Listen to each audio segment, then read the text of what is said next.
अब नेक्स्ट हमारे पास क्या एयर कंडीशनिंग एग्जैक्टली सेम है, कंपोनेंट्स वगैरह डिस्कस नहीं करेंगे हम, डायरेक्ट चलें डेफिनेशन पढ़ लेते हैं। बेसिकली क्या, it is a process that simultaneously conditions air, distribute it directly or combined with the outdoor air to the conditioned space, and at the same time controls and maintains the required space temperature, humidity, air movement, air cleanness, sound level, and pressure differential within predetermined limits for the health and comfort of the occupants for productive processing or both। Air conditioning क्या benefit है, सबसे पहले तो ये इसका benefit last में लिखा है, for productive for product processing और बहुत। बेसिकली क्या है, कंफर्ट लेवल। एयर कंडीशनिंग हम क्यों यूज़ करते हैं, हमने काम करना है, टेम्परेचर ज़्यादा है, हम कंफर्टेबल फील नहीं करेंगे, हमसे काम नहीं होगा, वो एफिशिएंसी अचीव नहीं होगी, तो हम क्या करते हैं, एयर कंडीशनिंग यूनिट्स लगा देते हैं ताकि वो टेम्परेचर को क्या है डाउन ले आएँ। अगर 50 है 40 है उसको 20 पे लेस पोज ले आएँ ताकि हमारी बॉडी कंफर्टेबल फील करे और हम जो काम है वो एफिशिएंटली कर सकें। That's the basic purpose of air conditioning. So हमारे पास ये एक है विंडो एसी है, आपने देखा होगा विंडो एसी पुराने ज़माने में होते थे, विंडोज़ के अंदर आप इंस्टॉल कर लेते थे। तो ये देखें एग्जैक्टली वैसे साइकिल है। कंप्रेसर है आपके पास, कंप्रेसर के बाद आपके पास ये आपके पास वेपरेटर होगा, वेपरेटर होगा, और उसके बाद क्या होगा, यहाँ पे आपके पास ये चीज़ क्या है, कंडेंसर, कंडेंसेट लाइंस होंगी, और यहाँ पे एक एक्सपेंशन वाल्व होगा। अब ये इसने विंडो बनाई हुई है, दरमियान में ये इसने कट मॉडल दिखाया, तो ये कट किया हुआ बेसिकली, ये बाहर जो नज़र आ रहा है वो जगह आपको, और ये जो अंदर नज़र आ रही है वो जगह। अब आपके पास कंप्रेसर है, कंप्रेसर के मैंने आपको बताया था आगे और पीछे वेपर्स होंगे, तो कंप्रेसर में वेपर होंगे, वेपर्स को कंप्रेस करेगा और ये ट्यूब से पास करना शुरू कर देंगे, और यहाँ पे फ़ैन लगा हुआ है। फ़ैन क्या कर रहा है, बाहर से हवा लेके सक करके और बाहर ही निकाल रहा है, आउटडोर एयर यहाँ से ली इस फैन ने इन पाइप्स के ऊपर से गुजार के वो हॉट एयर बाहर चलेगी, और इसकी वजह से क्या हुआ कि पाइप्स के अंदर जो कंप्रेस्ड वेपर थे वो कूल हो गए, कूल हो गए क्या होगा, वो लिक्विड में कन्वर्ट हो जाएंगे, लिक्विड में कन्वर्ट हो गए, और ये यहाँ पे आ गया इस साइड पे, ये जो वॉल है वॉल के अंदर आ गया, जो एसी के अंदर ही एक उन्होंने सेपरेटर बनाया वहाँ से अंदर आ गया। एक्सपेंशन वाल्व है, प्रेशर रिड्यूस कर दिया उसने, प्रेशर रिड्यूस करके अब ये बेसिकली क्या है आपके पास, लिक्विड फॉर्म में, लिक्विड फॉर्म में ये यहाँ से पास करना शुरू किए। यहाँ पे अगेन एक फ़ैन लगा हुआ है, फ़ैन ने क्या किया, अंदर वाली हवा सक की, इंडोर जो कि गर्म थी, सर्कुलेट की, और ये पाइप्स के ऊपर से पास करके बाहर को फेंक दी।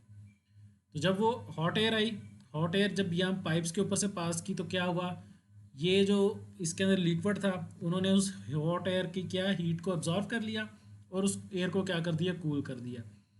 हॉट एयर ऑब्जॉर्व करके ये उसी रूम में बाहर आ गई, और इससे क्या हुआ, जो हमारे पास एक गैस थी वो लिक्विड से वेपर्स में कन्वर्ट होगी, और वेपर से कन्वर्ट होगी और ये बाहर चली गई।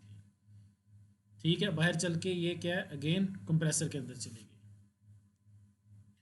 तो ये हमारे पास सिंपल साइकिल था। अब आप कंपोनेंट्स देख लें, ये उसने बताया इंडोर है, ये वॉल है, और ये बाहर क्या आउटडोर है। अब आपको उसने ब्लोअर बताया, ये फ़ैन है, वो फ़ैन आपने देखा सर्कुलर किस्म का होता है, उसको हम ब्लोअर कहते हैं एसी के अंदर। तो ये ब्लोअर है हमारे पास, यहाँ से आपके पास क्या है, कूल्ड एयर आ रही है, ठंडी हवा आ रही है, कूलिंग कोयल्स, और ये जो कोयल्स हैं ये घूम रही हैं, ये बेसिकली इनको कूलिंग कोयल्स कहते हैं। टेम्परेचर सेंसिंग बल्ब, ये आपके पास क्या है, टेम्परेचर सेंसिंग लगा हुआ है, बेसिकली ये एयर कंडीशनिंग में होता है।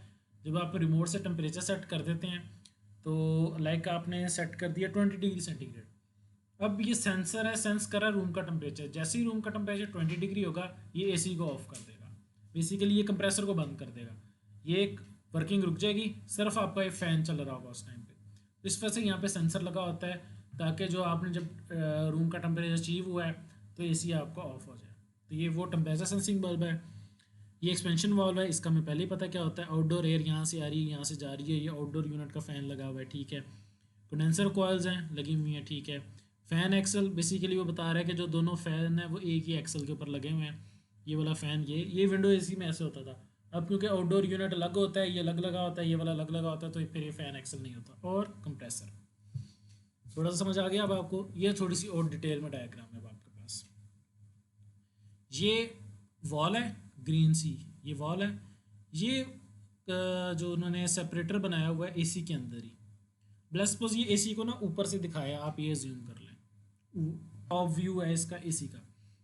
अब आपके पास कंप्रेसर है, कंप्रेसर में आपके पास पीछे से क्या आ रही होगी, वेपर्स आ रहे होंगे, वेपर्स हैं, वेपर्स आपने कंप्रेस कर दिए, आगे चले गए, फिर यहाँ से ये पास कर रहे हैं और यहाँ पे फ़ैन लगा है। ये फ़ैन क्या बाहर की हवा लेके बाहर ही कर रहा है, पर उससे क्या हो रहा है, ये कूल हो रहा है, कूल हो रही है तो ये लिक्विड में कन्वर्ट होगी, यहाँ से लिक्विड में कन्वर्ट होगी ये। अब देखें ये आपके पास एक्सपेंशन वाल्व है, अब ये पार्टीशन की दूसरी साइड पे आ गया, अब यहाँ से आगे जा रहा है, अब यहाँ से क्या एयर सक कर रहा है, ये यहाँ से फ़ैन और यहाँ से करके यहाँ पे ब्लो कर रहा है, तो ये सक करते हुए उसको कूल कर रहा है और कूल एयर को यहाँ से फिर बाहर निकाल रहा है। तो जब यहाँ से एयर आएगी वो अपना हीट ट्रांसफ़र करेगी, एयर क्या होगा, इसका फेस चेंज हो जाएगा, वेपर्स लिक्विड में कन्वर्ट हो जाएंगे और यहाँ से सॉरी लिक्विड जो है वेपर्स में कन्वर्ट हो जाएगा और देन यहाँ से वेपर्स आपके कंप्रेसर में चले जाएंगे। ठीक हो गया। अभी उसने बताया पार्टीशन है, ये फ़ैन है, दो फ़ैन होंगे, एक इंडोर यूनिट का है, एक आउटडोर यूनिट का फ़ैन है, ये भी बेसिकली वही विंडो एसी ही है। और यहाँ से एयर बाहर जा रही है, उसने बताया कूलिंग एयर क्या रही 75 डिग्री फ़ारेनहाइट या 40 डिग्री फ़ारेनहाइट यहाँ से आ रही है और वो 55 में कन्वर्ट हो जाती है। तो इनसाइड है वॉल ऑफ द हाउस, ये आउटसाइड है, और बता रहा है कि जो वॉल से हीट ट्रांसफ़र होगा तो उसको हम लीकेज कहेंगे, लीकेज हो रही है। आउटसाइड कॉयल है, ये हमारे पास hot air is ejected to the, ये मैंने आपको एक्सप्लेन कर दिया, और ये heat is transfer from the, ये भी मैंने आपको एक्सप्लेन कर दिया। तो ये हमारे पास एयर कंडीशनिंग है। ये बेसिकली वो मैंने आपको डायग्राम पहले भी दिखा दी थी कि मीटरिंग डिवाइस आपके पास क्या होती है, प्रेशर रिड्यूस करने के लिए एक्सपेंशन वाल्व। हाँ, इसके आप ये बात याद रखें कि इससे पहले डिवाइस में क्या होता है, लिक्विड होता है, और इसके बाद क्या हो जाता है, पार्शियल लिक्विड वेपर, जिस तरह से बताया कि 75% लिक्विड है और 25% वेपर्स बन के प्रेशर कम करने की वजह से। और ये डायग्राम अगेन वही है जो हमने सबसे पहले देखी थी, ऑलमोस्ट वैसे ही डायग्राम है, पर अब ये किस केस के लिए, एयर कंडीशनिंग के केस के लिए उसने डायग्राम बनाई। ठीक है, काफ़ी अच्छे से आप समझ सके हैं हम। ये भी बेसिकली वही है, कंप्रेसर है आपके पास, कंप्रेसर से आपके पास ये आउटडोर यूनिट में जाएगी, आउटडोर यूनिट के बाद एक्सपेंशन वाल्व है, एक्सपेंशन के बाद इनलेट आएगी, और ये अब मेरा ख्याल आपको काफ़ी अच्छे से समझ आ गया होगा। ठीक है, अच्छा, अब आपके पास एयर कंडीशनिंग होती है, उसमें दो मोड होते हैं जो आजकल नए आ रहे हैं, हीटिंग और कूलिंग मोड। तो ये किस केस में है, ये उस केस में है जब आप क्या कर रहे हैं, रूम को कूल कर रहे हैं। अगर आपने इस एयर कंडीशनिंग को चला दिया है हीट मोड में तो क्या होगा, सिर्फ और सिर्फ साइकिल उलट हो जाएगा। देखिए ये डायग्राम, अब ये डायग्राम देखें, साइकिल उलट हो गया आपके पास। रिवर्स मोड में क्या है, अब आपके पास जो कंप्रेसर से जा रही है वो क्या कहाँ जा रही है, एयर कंडीशनिंग यूनिट में, और उसके बाद एक्सपेंशन वाल्व है, उसके बाद ये आउटडोर यूनिट में जा रही है, और फिर आपके पास कंप्रेसर में आ रही है, यहाँ पे उलट था। ठीक है, आपके पास यहाँ से जाती है आउटडोर यूनिट में, अब क्या यहाँ से जा रही है, अब ये तो बेसिकली क्या, आपने ये वॉल्व जो लगा हुआ है, ये वाला वॉल्व, ये वॉल्व क्या है, यहाँ से सीधी पास करने दे रहा है इस तरफ को, और अब नेक्स्ट केस में देखें कि भाई सीधी पास करने की बजाय इस तरफ को पास कर रहा है, तो क्या हुआ कि कंप्रेसर के बाद जो काम आउटडोर यूनिट ने करना था वो इंडोर यूनिट करना शुरू कर दिया, उलट हो गया बिल्कुल। तो जब उलट हो गया तो अब क्या होगा कि आउटडोर यूनिट ठंडा कर रहा होगा और इंडोर यूनिट क्या कर रहा हो, हीट कर रहा होगा। तो जब आप एसी को आजकल जब हीटिंग मोड पे कर देते हैं सर्दियों में, तो बेसिकली वो इस तरह वर्क कर रहा होता है, और जब समर्स में आप उसको कूलिंग मोड में करते हैं तो वो ये डायग्राम बन रही है उसकी। ठीक है, अब मेरा ख्याल है कि मुझे एक्सप्लेन करने की ज़रूरत नहीं है, जिस तरह आपके उस केस में हो रहा है इस तरह इस केस में हो रहा है। अब आपके पास क्या है, ये आपके पास यहाँ से जा रही है, समझें ये आउटडोर यूनिट है, आपके पास आउटडोर यूनिट में हीट रिजेक्ट हो रही है, एक्सपेंशन वाल्व है, उसके बाद इंडोर यूनिट में कूलिंग हो रही है, और ये हो रहा है। बस अब बात क्या है कि ये अंदर लगा हुआ है और ये बाहर लगा हुआ है, ये आपके पास क्या हो गया, हीटिंग मोड हो गया। ठीक है, तो ये हमारे पास था बेसिक सा एयर कंडीशनिंग सिस्टम, और ये भी अब आपको मेरे ख्याल क्लियर हो गया होगा। नेक्स्ट हमारे पास कंपोनेंट्स हैं, डिटेल में मीटरिंग डिवाइस कैसे काम करती है, वेपोरेटर कैसे काम करता है, थोड़ा थोड़ा हम इसको देख लेते हैं ताकि आपको और चीज़ें क्लियर हो जाएं कि हर एक कंपोनेंट का फंक्शन किस तरह है।